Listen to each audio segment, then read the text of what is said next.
Hello, friends. At the very outset, I wish you a very, very happy feast. I give you a new commandment: love one another as I have loved you. So you also should love one another. The new commandment does not consist in a new and difficult no, one that did not exist before. The new commandment consists in loving together with Him who loved us first. Loving and being loved is what makes life worth living. By washing the feet of disciples, Jesus demonstrated the significance of His supreme love for humans.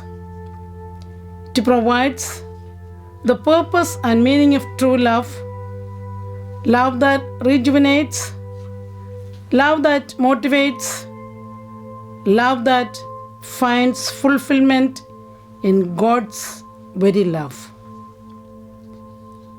As we enter into the Easter Triduum, let us ask ourselves, where does love fit into our list of priorities? As Apostle Paul stated that faith, hope and love abide, but the greatest of these is love. At the Last Supper, we behold the passionate, self-emptying, sacrificial love that reaches out to the other, forgives sins, heals the emotional wounds, and mends the broken hearts. With the institution of the Eucharist, the Church is born. All of us eat one bread and receive the one body of the Lord. This means that Lord opens each of us up to something above and beyond us. He makes all of us one. The Eucharist is the mystery of profound closeness and communion of each individual with the Lord. Therefore, He said, "Do it in remembrance of me." Remembrance has a way of putting all of us together back again. Remembrance is a condition of the heart. It's a way of being in the world and relating to one another. What are your remembrances? Who are the people? Where are the places? Where are the circumstances? What do we experience in these remembrances? How do they affect your life and put your life back together again?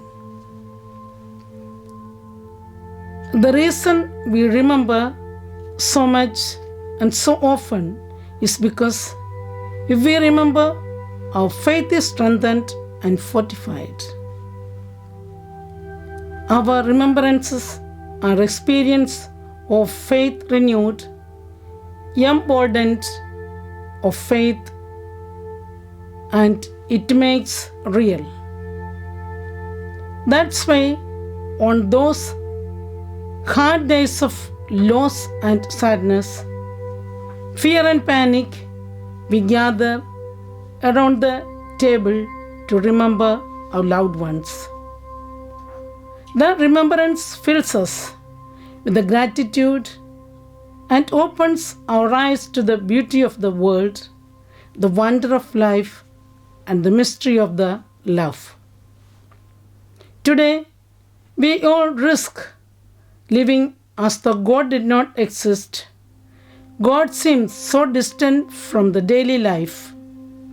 However, God has thousands of ways of His own for each of us to make Himself present in the soul, to show that He exists and He loves each of us.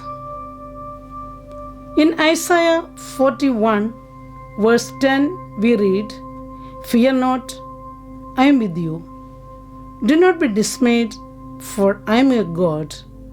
I will strengthen you. I will help you. I will uphold you with my victorious right hand."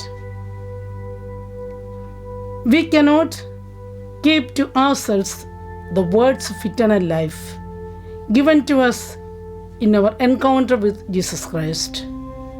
They are meant for everyone, for every man and woman. It is our responsibility to pass on what, by God's grace, we ourselves have received. This pandemic presents an existential crisis for each of us. But it also presents an opportunity to learn anew that our destinies are inextricably intertwined and that it is precisely this reality that calls each of us into being. So, I invite you on this Maundy Thursday to help, console, support, and pray for those people who suffer from COVID-19, who undergo pain and agony of loss, loneliness, separation, and mental disturbances. On this altar of mercy and grace, let us offer those doctors and nurses who are at the face of this epidemic to save life of others by risking their own lives. At this moment, let us recall the words of Pope Francis. Christ is alive. He is our hope. Everything He touches becomes young, new, with full of life. Thank you. God bless you.